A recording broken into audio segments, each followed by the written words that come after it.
Que a paz do Senhor Jesus esteja com todos. Hoje eu quero falar um pouco sobre o nascimento, a importância do nascimento de Jesus, usando o livro de Lucas, o médico abençoado, que nos deixou essa relíquia, esse presente maravilhoso, que é esse livro. E diz assim, no capítulo 2: naquele tempo, o imperador Augusto mandou uma ordem para todos os povos do império. Todas as pessoas deviam se registrar, a fim de ser feita uma contagem da população. Quando foi feito esse primeiro recenseamento, Cirênio era o governador da Síria. Então todos foram se registrar, cada um na sua própria cidade. Por isso José foi de Nazaré, na Galileia, para a região da Judéia, a uma cidade chamada Belém, onde tinha nascido o rei Davi. José foi registrar-se lá porque era descendente de Davi. Levou consigo Maria, com quem tinha casamento contratado. Ela estava grávida. E aconteceu que, enquanto se achava em Belém, chegou o tempo de a criança nascer. Então Maria deu à luz ao seu primeiro filho, e enrolou o menino em panos e o deitou numa manjedoura, pois não havia lugar para eles na pensão. Então assim aconteceu o nascimento de Jesus. José e Maria teve que sair da sua cidade para fazer o recenseamento em outra cidade. E Maria estava grávida. Grávida de quem? De Jesus. E quando eles estavam lá, aconteceu que chegou o dia de Maria dar à luz. E aconteceu que ela teve ali a criança, e ela enrolou o menino em panos e o deitou numa manjedoura. A Bíblia deixa claro que Maria teve seu primeiro filho, e o casamento também com José contratado. Nós sabemos que Maria estava grávida, mas essa gravidez foi anunciada pelo anjo, que iria acontecer através do poder do Espírito Santo. E o que de dentro dela que iria nascer, iria ser um homem cheio do Espírito Santo. Um homem gerado pelo Espírito Santo de Deus. Então assim aconteceu o nascimento de Jesus. Mas a pergunta é: por que Jesus tinha que nascer? Por que é tão necessário Jesus nascer? No dia 24 de dezembro se comemora o nascimento de Jesus. Mesmo nós sabendo que a data exata do nascimento dele, nós não sabemos nem o mês, nem o ano. Mas o que importa é que ele nasceu. Por quê? Porque tinha que morrer o homem puro pelos outros homens.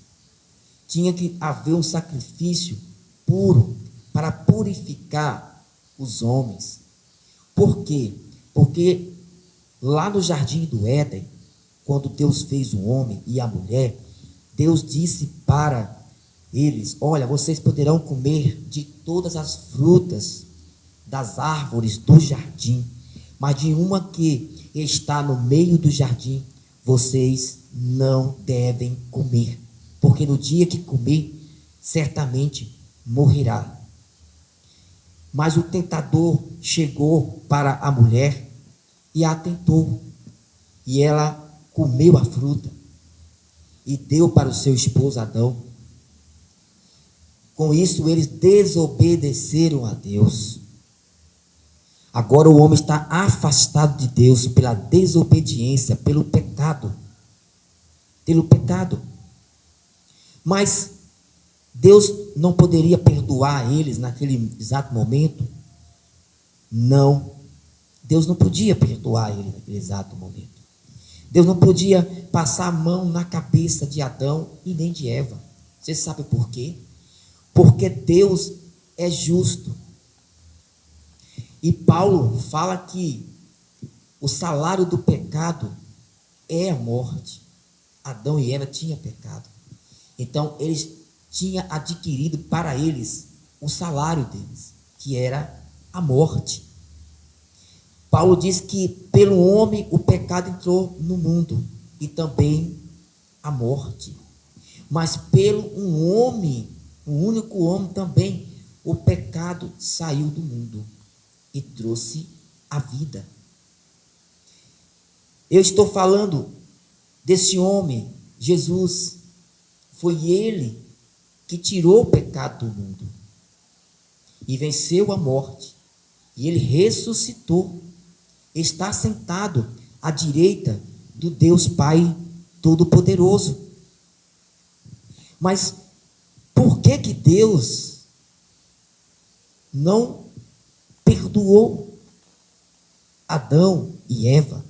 Não falou: olha, Adão, eu vou pegar o seu pecado aqui e trazer para debaixo do tapete, no dizer popular, e aí eu não lembrarei mais deles.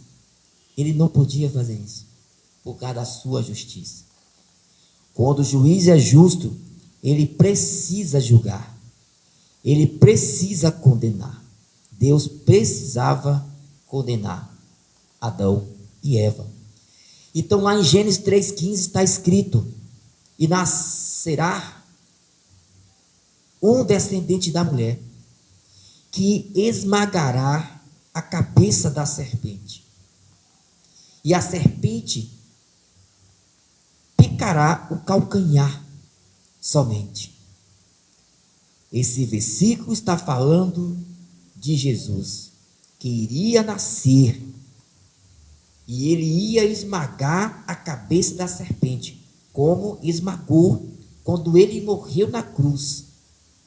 E quando ele ressuscitou, ele venceu a morte. E assim levou sobre si todos os sofrimentos e transgressões, iniquidades praticadas pelo homem. Mas por que que Deus não podia perdoar o homem? Vamos pensar um pouco. Deus não pode ser chamado de corrupto, nem de juiz injusto. Nunca você vai ouvir isso de Deus, o Criador dos céus e da terra. Nunca. Deus consegue amar e consegue perdoar, ser justo, mas nenhuma dessas vai se contradizer uma à outra. Nenhuma. Deus consegue amar, odiar, ser justo, sem que uma dessas qualidades dele o atinge, ou seja, diferente. Mas vamos pensar um pouco. Vamos pensar o seguinte: eu ouvi esse exemplo de um pastor e eu vou contar esse exemplo que ele deu. Vamos pensar. Você está trabalhando e um elemento entra na sua casa e lá está a sua esposa, está os seus filhos, suas filhas. Ele entra e estrupa sua esposa, e suas filhas, seus filhos, e depois ele mata a esposa e os filhos e filhas.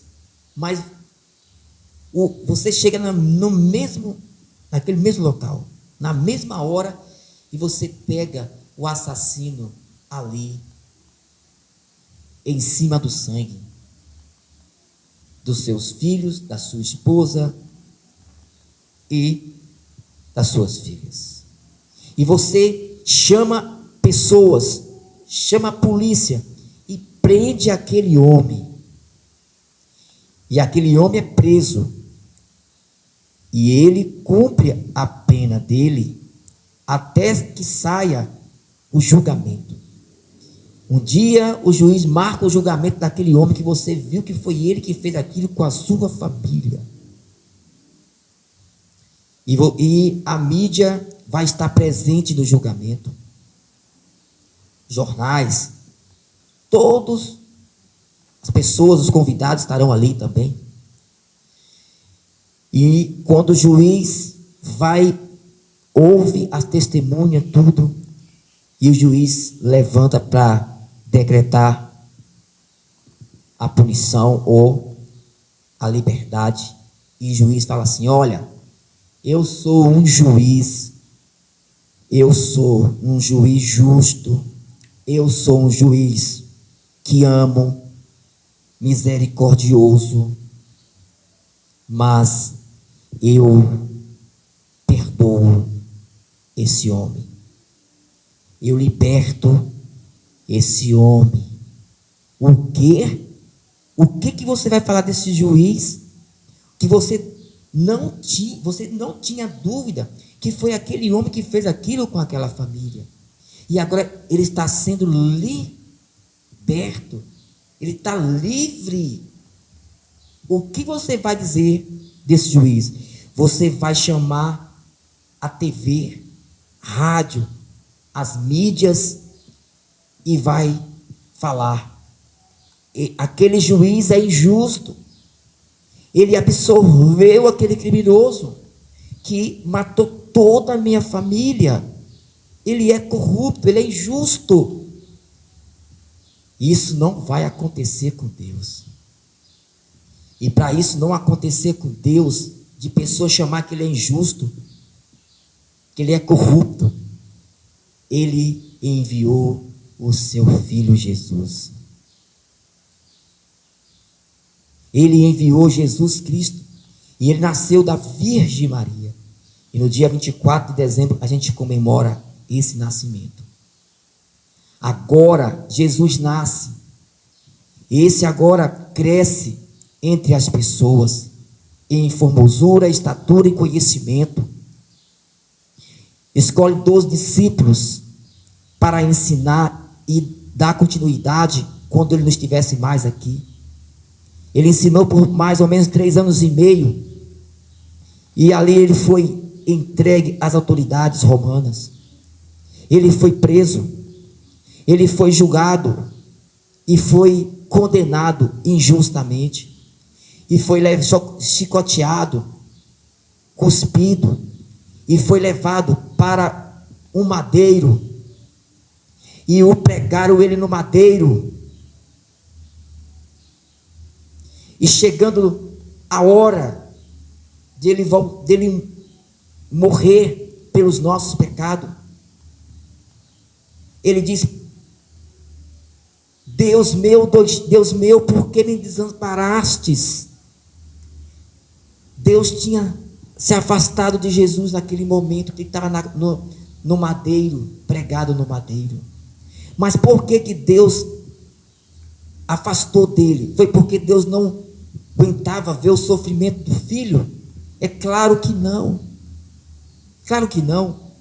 Deus afastou de Jesus Cristo porque Jesus estava morrendo pelo nosso pecado, pelo pecado da humanidade, pelo pecado do mundo. E Deus não contempla o pecado.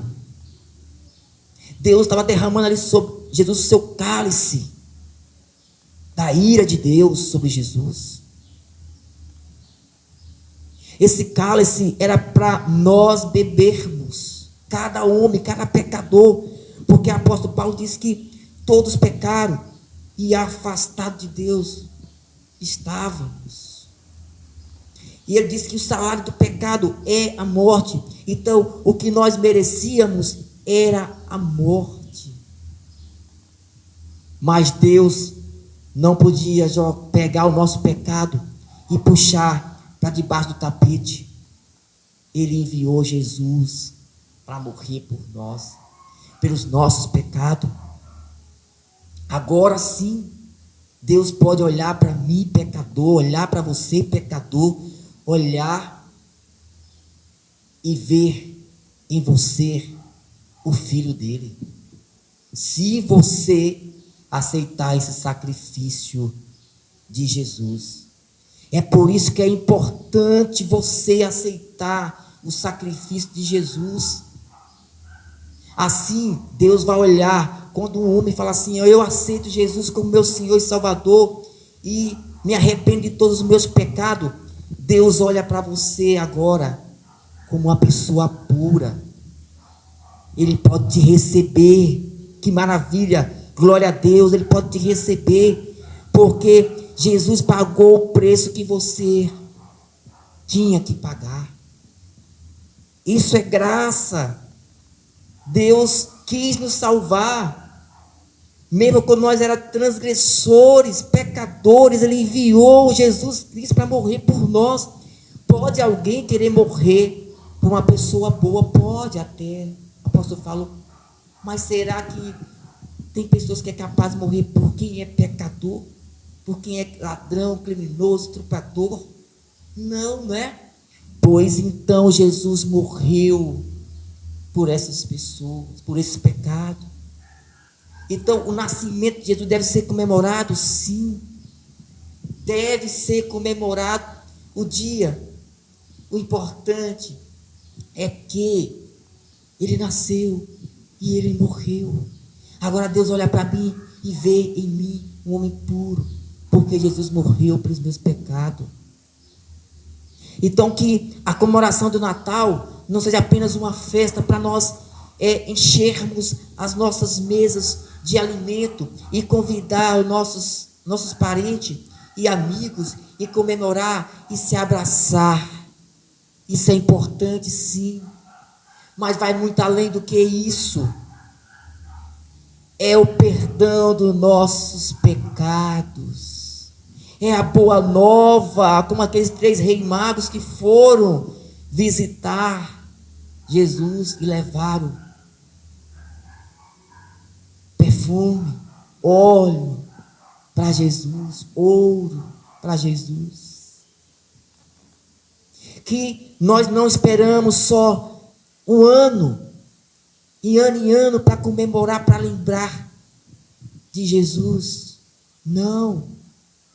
Nós precisamos lembrar de Jesus todos os dias, 24 horas. Colocar Ele no nosso coração e caminhar com Ele, dormir com Ele, almoçar com Ele, trabalhar com Ele. Porque Ele merece. E nós não merecemos. Mas Ele morreu por nós, deu a vida por nós. Assim Deus nunca vai ser um juiz corrupto, como eu contei a história. Ele vai ser sempre um juiz justo, porque Ele agora pode me receber. Ele não jogou o pecado para baixo do tapete. Não, o meu pecado foi pago, e com sangue, e com carne. Jesus é o nosso Senhor e Salvador. Diga isso, diga isso. Aceite Jesus como seu Senhor e Salvador, e seus pecados serão todos perdoados.